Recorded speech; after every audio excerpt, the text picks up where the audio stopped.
বাৰিষা আহিছে, বৰষুণ সৰিছে, লগে লগে খহিছে বাট পথ।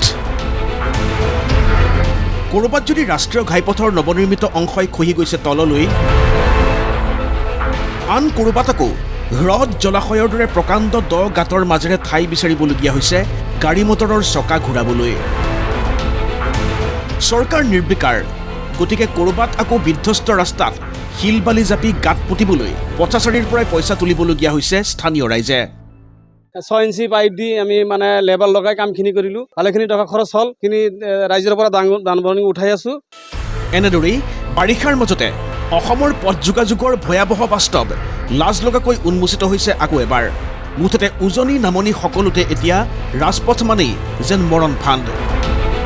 চাওক এই দৃশ্য, এখন অত্যাধুনিক উৰণ সেতুৰ কাষেৰে পাৰ হৈ যোৱা পথটো তললৈ বহি গ'ল, কিন্তু পথটো দেখিলেই ধৰিব পাৰি নিৰ্মাণ কাৰ্য যে একেবাৰেই নতুন। পথ নিৰ্দেশনাৰ সংকেত দিয়া বগা আগবাগবোৰত বোকা লগাই নাছিল। বঙাইগাঁও জিলাৰ তুলুঙিয়াৰ পৰা যোগীঘোপা সংযোগী 4 লেনযুক্ত এই ৰাষ্ট্ৰীয় ঘাইপথটোৰ নিৰ্মাণ সম্পূৰ্ণ হৈ উঠিছিলহে, কিন্তু 636 কোটি টকীয়া বাজেটৰ RSBI নামৰ এটা ঠিকাদাৰী প্ৰতিষ্ঠানে নিৰ্মাণ কৰা পথটো মুখলধাৰ বৰষুণৰ বাবেই এনেদৰে বহি গ'ল তললৈ। গতিকে পুনৰ নিৰ্মাণ কৰিবলগীয়া হৈছে এই বৃহৎ অংশটোৰ। ইয়াৰে প্ৰপৰ্চন কি দিছে, এইটো যে বনাইছে, ইয়াৰে মাটিৰ ওপৰত থিকনেছ কিমান দিছে, মছলা তাৰ ওপৰত ভিটামিন কিমান দিছে আপোনালোকে চাওক। এইটো জাষ্ট কামটো কৰি বিল লোৱাৰ ধান্দা এই RSB কোম্পানীটোৰ, ইয়াত বাদে অইন একো নহয়।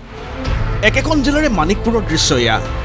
গোলাপাৰা পঞ্চায়তৰ বজাৰৰ মাজেৰে যোৱা পথটোৰ অৱস্থা এইদৰেই বন্দী হৈছে ND24ৰ কেমেৰাত।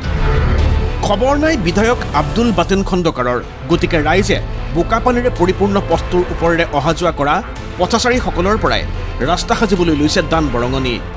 স্থানীয় বিধায়কৰ চালে, আমাৰ DC ছাৰৰ চালে আৰু চাৰ্কেল অফিচাৰো চালে, কিন্তু কোনো কান্ধান নাই। আমি যিখিনি দান বৰঙণি উঠাইছোঁ আৰু নিজেববীয়াকৈ চলাব লাগিব।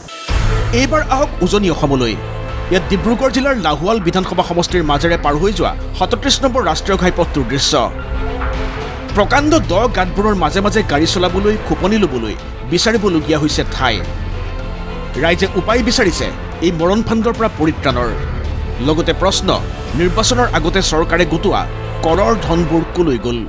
ইলেকশ্যনৰ আগত কেনেধৰণৰ কৰ সংগ্ৰহ কৰালে প্ৰশাসন যোগেদি সেই কৰখিনি নিশ্চয় ইলেকশ্যনতহে দিয়ে, মানে পইচাখিনি ব্যৱহাৰ কৰিলে।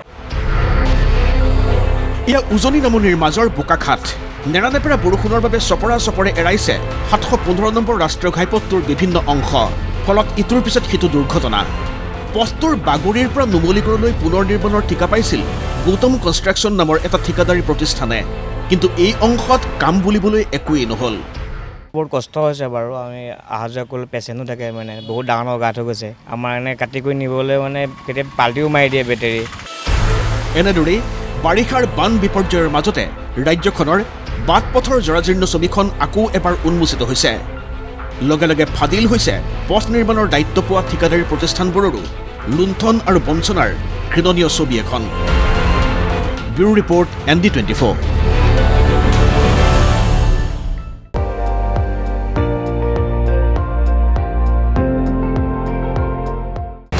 আপুনি চাই আছে ND24, সৰ্বশ্ৰেষ্ঠ নহয় সৰ্বোত্তমৰ দৌৰ।